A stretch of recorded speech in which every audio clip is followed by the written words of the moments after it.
Les Hauts de Hurlevent, Émilie Brontë, chapitre 1. Je viens de rentrer après une visite à mon propriétaire, l'unique voisin dont j'ai à m'inquiéter. En vérité, ce pays est merveilleux. Je ne crois pas que j'eusse pu trouver, dans toute l'Angleterre, un endroit plus complètement à l'écart de l'agitation mondaine. Un vrai paradis pour un misanthrope.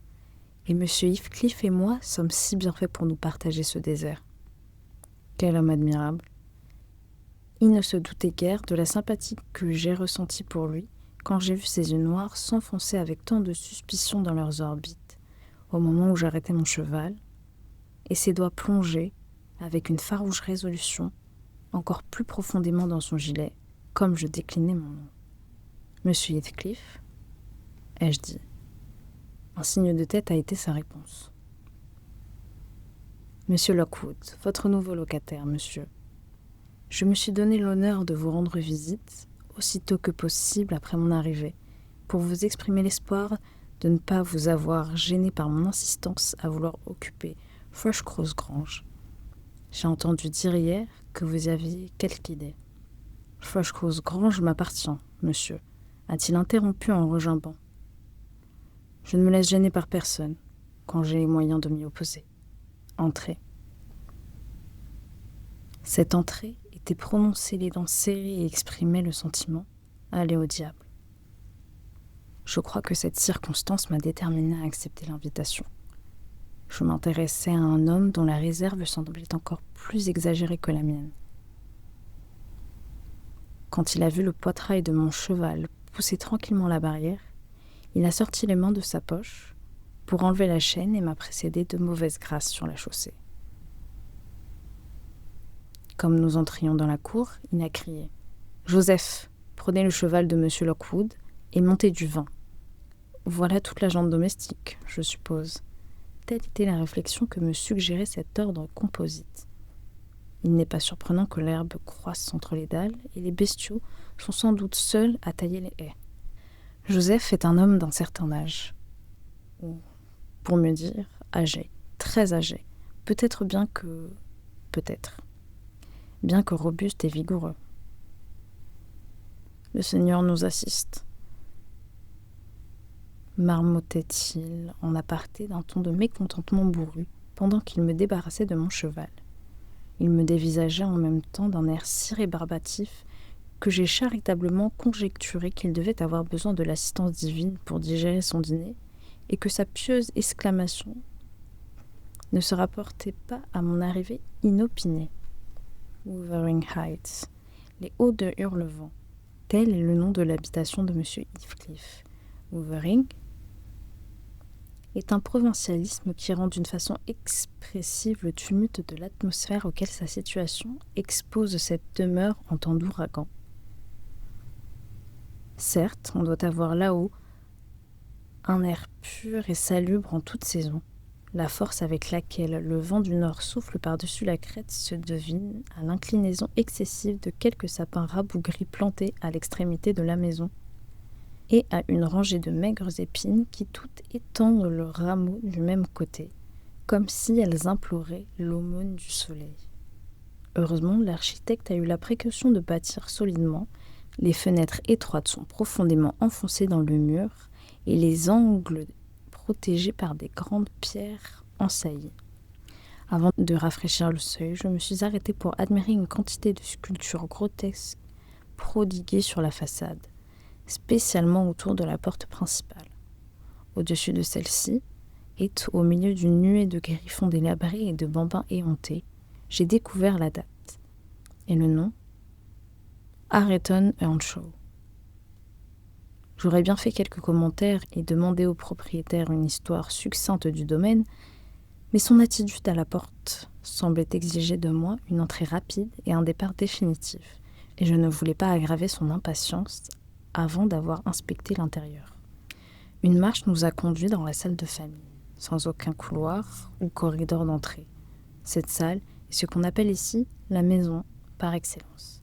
Elle sert en général à la fois de cuisine et de pièce de réception. Mais je crois qu'à Hurlevent, la cuisine a dû battre en retraite dans une autre partie du bâtiment, car j'ai aperçu au loin, dans l'intérieur, un babil de langue et un cliquetis d'ustensiles culinaires. Puis je n'ai remarqué, près de la spacieuse cheminée, aucun instrument pour faire rôtir ou bouillir, ni pour faire cuire le pain, non plus qu'aucun reflet de casserole de cuivre ou de passoire de fer blanc le long des murs. À une extrémité, il est vrai, la lumière et la chaleur réverbéraient magnifiquement sur des rangées d'immenses plats d'étain entremêlés de cruches et de pots d'argent, s'élevant les uns au-dessus des autres sur un grand buffet de chêne, jusqu'au plafond. Ce dernier est apparent, son autonomie entière s'offre à un œil inquisiteur, sauf à un endroit où elle est masquée par un cadre de bois chargé de gâteaux d'avoine et d'une grappe de cuisseaux de bœuf, de gigot et de jambon. Au-dessus de la cheminée sont accrochés quelques mauvais fusils et une paire de pistolets d'arçon. En guise d'ornement, 3 boîtes à thé décorées de couleurs voyantes sont disposées sur le rebord.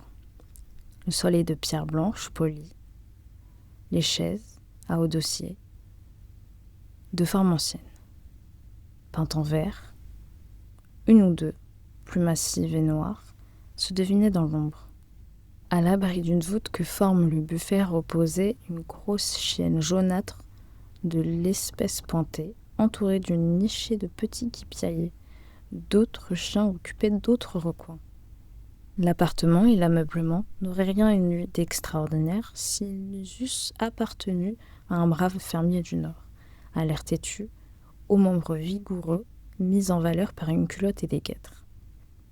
Vous rencontrerez ce personnage assis dans son fauteuil, un pot d'âle mousseuse devant lui sur une table ronde, au cours d'une tournée quelconque de 5 ou 6 milles dans cette région montagneuse, pourvu que vous le fassiez à l'heure convenable après le dîner. Mais M. Heathcliff présentait un singulier contraste avec sa demeure et son genre de vie. Il a le physique d'un bohémien au teint basané, le vêtement et la manière d'un gentleman, tout autant, du moins, que la plupart des propriétaires campagnards. Un peu négligé dans sa mise, peut-être, mais cette négligence ne lui messiait pas, parce qu'il se tenait droit et que sa tournure est élégante, l'aspect plutôt morose. D'aucuns pourraient le respecter d'un certain orgueil, de mauvais ton. Une voix intérieure me dit qu'il n'y a chez lui rien de semblable. Je sais, par instinct, que sa réserve provient d'une aversion pour les étalages de sentiments, pour les manifestations d'amabilité réciproques. Il aimera comme il haïra, sans un rien laisser paraître. Il regardera comme une sorte d'impertinence l'amour ou la haine qu'il recevra en retour. Non, je vais trop vite. Je lui prête trop libérablement mes propres attributs. M. Heathcliff peut voir, pour retenir sa main quand il rencontrera quelqu'un qui ne demande qu'à lui tendre la sienne. Des raisons entièrement différentes de celles qui me déterminent. Espérons que ma constitution m'est presque spéciale. Ma chère mère avait l'habitude de dire que je n'aurais jamais un foyer confortable. Et, pas plus tard que l'été dernier, j'ai montré que j'étais parfaitement indigne d'en avoir un. Je jouissais d'un mois de beau temps au bord de la mer, quand je fis connaissance de la plus fascinante des créatures, une vraie déesse à mes yeux, tant qu'elle ne parut pas me remarquer. Je ne lui dis jamais mon amour, en parole. Pourtant, si les regards ont un langage, la plus simple d'esprit aurait pu deviner que j'étais amoureux fou.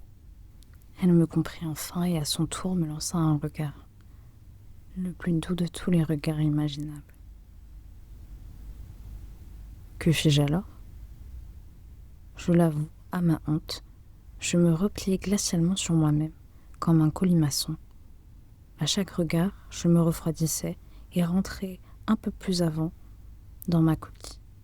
Si bien qu'à la fin, la pauvre innocente se mit à douter de ses propres sens et, accablée de confusion à la pensée de son erreur supposée, persuada sa maman de décamper. Cette curieuse tournure d'esprit m'a valu une réputation de cruauté intentionnelle qui est bien injustifiée. Mais moi seule en puis juger. J'ai pris un siège au coin du feu, opposé à celui vers lequel mon propriétaire se dirigeait. Et j'ai occupé un moment de silence à essayer de caresser la chienne, qui avait quitté ses petits et rôdait comme une louve autour de mes mollets. La lèvre retroussée, ses dents blanches humides prêtes à mordre. Ma caresse a provoqué un long grognement guttural. Je vous conseille de la laisser tranquille, a grogné M. Heathcliff à l'unisson, en arrêtant d'un coup de pied des démonstrations plus dangereuses. Elle n'est pas habituée à être gâtée. Elle n'a pas été élevée pour l'agrément. Puis, se dirigeant vers une porte latérale, il appela de nouveau. « Joseph !» Joseph a grommelé indistinctement dans les profondeurs de la cave, mais sans donner aucun signe de réapparition, de sorte que son maître a plongé pour aller chercher, me laissant vis-à-vis de la scélérate de chienne et d'une paire d'affreux chiens de berger à poils longs, qui exerçaient avec elle une surveillance jalouse sur tous mes mouvements. Peu désireux de prendre contact avec leur croc, je suis restée assise sans bouger, mais pensant qu'ils ne comprendraient sans doute pas des insultes tacites, je me suis malheureusement permis de cligner de l'œil et de faire des grimaces au trio. Et l'une de mes expressions de physionomie a tellement irrité madame qu'elle est entrée soudain en furie et a sauté sur mes genoux. Je l'ai repoussée et je me suis hâtée d'interposer la table entre nous deux. Cette manœuvre a mis en émoi toute la meute. Une demi-douzaine de démons à quatre pattes, de taille et d'âge variés, sont sortis de leurs repères cachés et se sont rassemblés. J'ai senti que mes talons et les basques de mon habit étaient les buts particuliers de l'assaut, et, tenant de mon mieux le plus fort des combattants en respect avec le tisonnier, je me suis vu contraint de demander tout haut l'assistance de quelqu'un de la maison pour rétablir la paix. Monsieur Heathcliff et son domestique ont gravé les marches de la cave avec un flegme mortifiant. Je ne crois pas qu'ils aient mis une seconde de moins qu'à l'accoutumée, bien qu'autour de la cheminée, une tempête d'aboiements et de clapissements fit rage. Par bonheur, un habitant de la cuisine a montré plus de hâte. Une forte gaillarde, la robe retroussée, les bras nus, les joues rougies par le feu, s'est précipitée au milieu de nous en brandissant une poêle à frire. Elle a manié cette arme, ainsi que sa langue, avec tant d'à-propos que la tourmente s'est apaisée comme par un enchantement et qu'elle demeurait seule, allaitante comme la mer après un ouragan, quand son maître est entré sur la scène. « Que diable se passe-t-il » a-t-il demandé en me regardant d'un air que j'ai eu quelque peine à supporter après ce traitement inhospitalier. « Que diable en effet » ai-je grommelé. Le troupeau de pourceaux possédés du démon ne pouvait avoir en lui de pires esprits que n'en recèlent vos animaux que voilà, monsieur. Autant voudrait laisser un étranger avec une portée de tigre. Il n'inquiète pas les gens qui ne touchent à rien, a-t-il remarqué en posant la bouteille devant moi et en remettant la table en place. Les chiens font bien d'être vigilants. Un verre de vin ? Non, merci. Pas été mordu. Si j'eusse l'été, j'aurais laissé mon empreinte sur le mordeur. Un sourire grimaçant a détendu les traits de Heathcliff. Allons, allons, vous êtes troublé, monsieur Lockwood. Voyons, prenez un peu de vin. Les autres sont tellement rares dans cette maison que mes chiens et moi, je le reconnais volontiers, ne savons guère les recevoir. À votre santé, monsieur. Je me suis inclinée en rendant la politesse. Je commençais à m'apercevoir qu'il serait absurde de bouder à cause de la mauvaise conduite d'une bande de méchants chiens. En outre, je n'avais pas envie de continuer à fournir à cet individu l'amusement à mes dépens, car c'était le tour que prenait son humeur. Mû probablement par la prudente considération que ce serait folie d'offenser un bon locataire, a atténué un peu le laconisme de son style, d'où les prénoms et les verbes auxiliaires étaient exclus.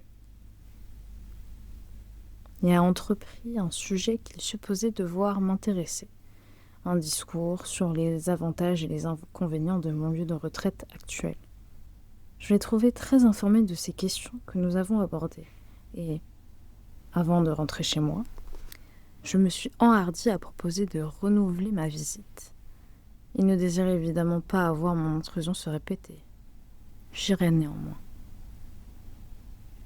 Je m'étonne de me sentir si sociable en comparaison de lui.